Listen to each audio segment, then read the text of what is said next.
السلام علیکم ورحمۃ اللہ وبرکاتہ۔ ناظرین، بتا دیں کہ جامع مسجد مہنار کے مدرسے میں جو مکتب کی شکل میں چل رہا ہے، اس میں 6 بچوں نے اپنے استاذ کی محنت سے اور خود کی محنت سے 6 بچوں نے کچھ ہی دنوں کے اندر اماں پارہ یعنی قرآن کریم کا 30واں پارہ شروع کیا ہے۔ آپ دے سکتے ہیں، جس میں کہ 5 بچے ہیں اور 1 بچی ہے۔ اور ہم نے شروع کرتے وقت ان لوگوں کو بتایا گیا تھا کہ قرآن کریم کے کتنے پارے ہیں اور کتنے سجدے ہیں، یعنی قرآنی معلومات بھی بتایا گیا تھا، اور آپ صلی اللہ علیہ وسلم کی زندگی کے بارے میں بتایا گیا تھا کہ قرآن کس پر نازل ہوا اور آپ صلی اللہ علیہ وسلم کا نام کیا ہے، کہاں پیدا ہوئے تھے، ان کے والد کا نام کیا ہے، وغیرہ وغیرہ۔ آئیے ہم سنتے ہیں ان لوگوں سے یہ ساری چیزیں جو بتائی گئی تھی ان لوگوں کو معلوم ہے یا بھول گئے ہیں یہ لوگ۔ آپ لوگ بتائیں کہ قرآن کریم میں کتنے پارے ہیں؟ کتنے پارے ہیں قرآن کریم میں؟ ہاں، ماشاءاللہ، بہت اچھا۔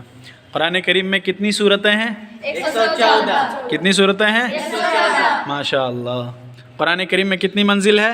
60۔ کتنی منزل ہے؟ 60۔ قرآن کریم میں رکوع کتنے ہیں؟ 558۔ کتنے؟ 558۔ ماشاءاللہ، کتنا؟ 558۔ کتنا رکوع ہے؟ 558۔ آیتیں کتنی ہیں؟ 6666۔ کتنی آیتیں ہیں؟ 6666۔ کچھ لوگوں کو یاد نہیں ہے لگ رہا ہے۔ کتنی آیتیں ہیں؟ 6666۔ قرآن کس پر نازل ہوا تھا؟ محمد صلی اللہ علیہ وسلم۔ کس پر؟ محمد صلی اللہ علیہ وسلم۔ کہاں نازل ہوا تھا؟ مکہ اور مکہ اور مدینے کے اطراف میں۔ کون قرآن شریف کون لے کر آتے تھے؟ محمد جبرائیل علیہ السلام۔ ہاں، کون؟ جبرائیل علیہ السلام۔ محمد نہیں، جبرائیل علیہ السلام۔ کون لے کر آتے تھے؟ جبرائیل علیہ السلام۔ یہ آنے کا جو سسٹم ہے اس کو کیا بولتے ہیں؟ وحی بولتے ہیں۔ کیا بولتے ہیں؟ وحی بولتے ہیں۔ اور جبرائیل علیہ السلام کون ہیں؟ فرشتہ۔ فرشتے ہیں۔ کون ہیں؟ فرشتے ہیں۔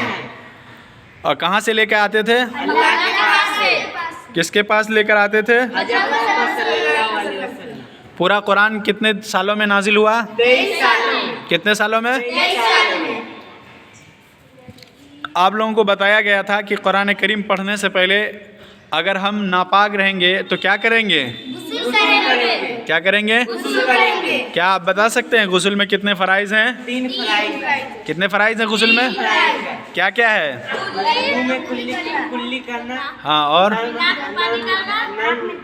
تک ناک میں پانی پہنچانا، ہاں تیسرا پورے بدن پر پانی پہنچانا۔ ہاں، نمبر 1 ہے کلی کرنا۔ روزہ رہیں گے تو گرگرا نہیں کریں گے، اور روزہ نہیں رہیں گے تو گرگرا کریں گے۔ اور دوسرا ہے ناک کی نرم ہڈی تک پانی پہنچانا۔ تیسرا کیا ہے؟ پورے بدن پر اس طرح پانی بہانا کہ ایک بال برابر بھی سوکھا نہ رہ جائے۔ اگر فرض چھوٹ جائے گا تو کیا غسل ہوگا؟ نہیں ہوگا۔ اور اگر مان کے چلو ہم کی ناپاک نہیں ہے اور قرآن شریف پڑھنا ہے لیکن بے وضو ہیں، تو اب کیا کریں گے؟ کیا کرنا پڑے گا؟ وضو کرنا پڑے گا۔ وضو میں کتنے فرائض ہیں؟ کتنے؟